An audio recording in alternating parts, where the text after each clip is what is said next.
Hi, I'm Justin with kart, and today we're going to show you how to properly cut your axle. A lot of people ask, well, why would I want to run a cut or a shorter version of any type of axle, whether it's soft, medium, or hard. Typically, most people cut the axle to try to get a little bit more rotation in the back of the go-kart. Makes the car respond a little bit quicker. A longer axle typically makes it a little bit kind of lazier in the rear, giving you a little bit more grip. The shorter axle, it's just going to react a bit quicker in the rear, which that helps you get a little bit more of the rotation.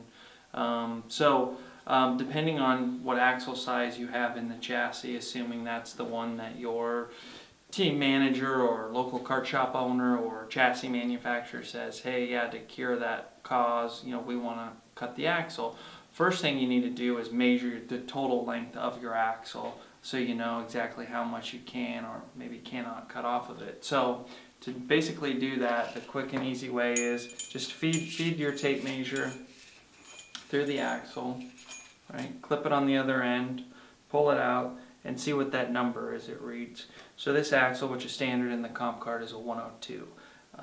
So we pull that out and we know we have a 102 axle. So typically if you want to cut an axle, you kind of go in, increments of maybe a centimeter, maybe 5 millimeter, maybe even a little bit more depending on how long the axle is. So a typical short version axle would be 1,000 length, or depending on how you look at it, a 1 meter long axle. So we have a 1020 axle in there and we want to make it a 1,000. So in order for us to do that, we need to take essentially 2 centimeters off the axle. So before we do that, what we have to recognize is we want to do everything symmetrically. So we want to cut the same amount off the left side as we do the right side. Why do we want to do that? Well, first and obvious reason is balance issues.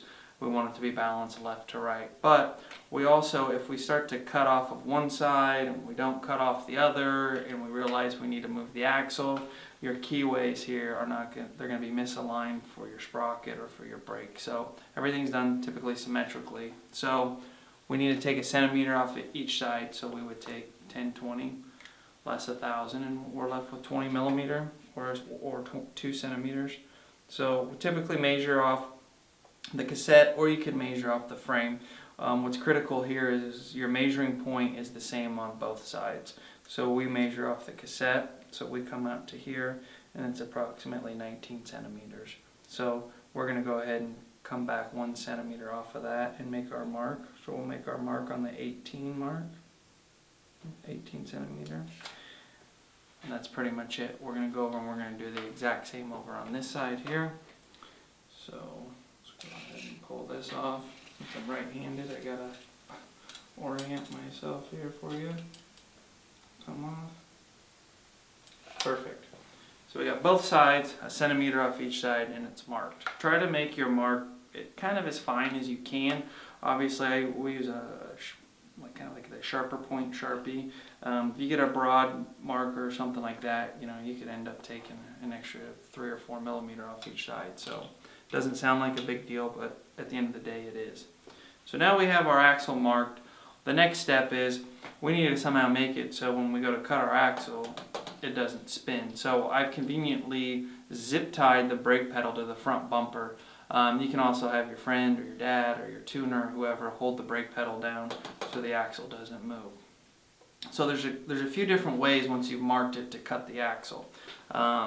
Kind of an older school or an easy way is if you have the proper pipe cutter with actually the proper blade, which would be for steel, not for stainless or copper, you're able to actually put it on here and then you can actually cut this axle like you were to cut a piece of pipe. So it's pretty simple. Open up your pipe cutter and you'll slide it on here, you'll clamp it down, and you'll go ahead and cut your axle. That's one way. The other way, which we're going to use, is a little bit more universal. We actually have a special fixture. It's the same fixture made to cut 50 mil exhaust flex. This actually goes around your axle, pretty basic, and you close it like so. You want to line up this guide. So this is a guide, right, for where your blade's going to go through to cut the axle. So you line your guide up right with your Sharpie marker. We're going to take a pair of vice grips here so we can clamp the bottom of it shut during the process.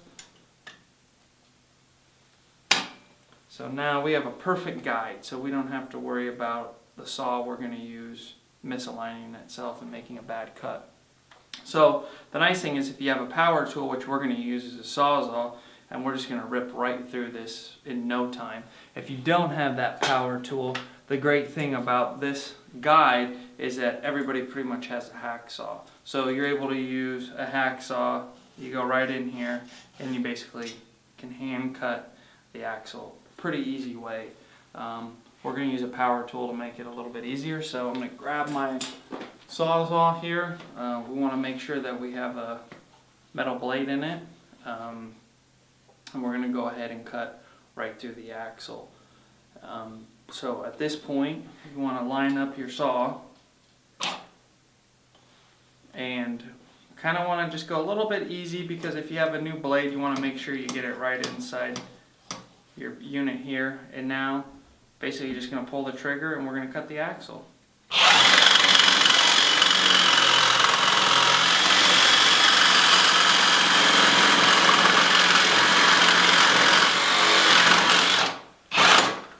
Just like that, we've cut the axle.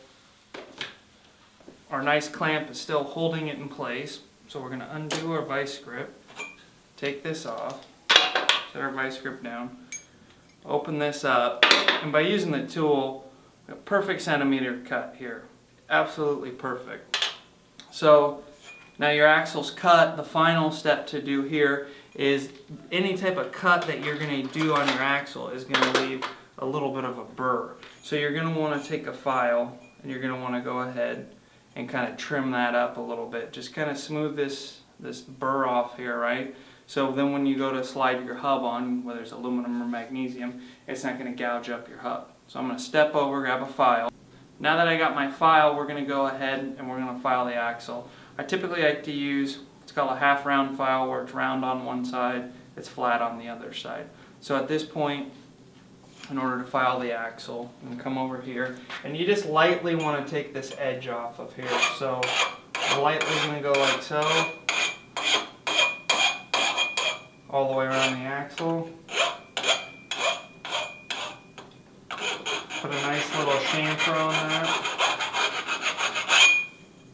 Run your finger across it.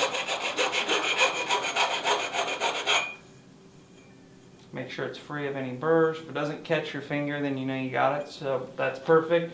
And also why I like the half round is, I like to just go on the half round on the inside of the axle too. You know, that's not going to affect your hub, but you just clean it up and you make a little bit nicer piece. So we'll do the same thing here.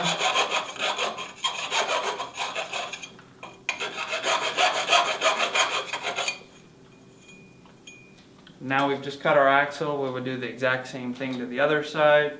Put our axle keys on, set your hubs in the exact same spot. You don't need to change your hub placement when you cut your axle. And you're ready to go, you've cut your axle, and let's see if that was the right tuning tip for you.